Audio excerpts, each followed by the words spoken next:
System মুখ থুবড়ে পড়েছে, সেই তুলনায় বাংলাদেশ শুধু নয়, বেশিরভাগ মুসলিম দেশে তেমন কোনো ক্ষয়ক্ষতি হয় নাই বললেই চলে। ভাইরা আমার, এর অন্যতম একটা কারণ, অনেক কারণ আছে, নির্দিষ্ট বিষয়ে গবেষকরা গবেষণা করছেন, করবেন, কিন্তু অনেক গবেষকদের গবেষণা আমি পড়েছি যে এর একটি কারণ এটি অনেক গবেষক উল্লেখ করেছেন যে মুসলিম প্রধান দেশ এবং অঞ্চলগুলোতে এই মাদকের ভয়াবহতা এতটা না যেটা অমুসলিম প্রধান অঞ্চলগুলোতে আছে।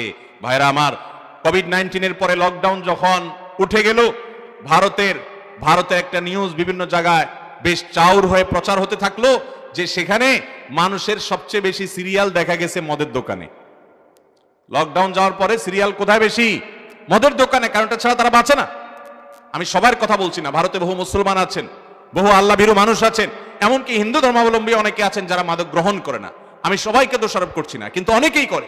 কিন্তু সেই তুলনায় আমাদের দেশে মানুষ আলহামদুলিল্লাহ অনেকটা নিরাপদ আছে।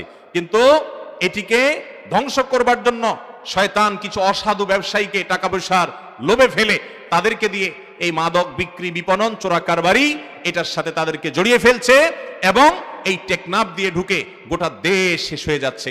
ভাইরা আমার, কত যুবককে দেখেছি আমি, কত যুবককে দেখেছেন আপনারা, যেই যুবক মা বাবার অবাধ্য হয়ে গেছে একমাত্র কারণ হলো মাদক।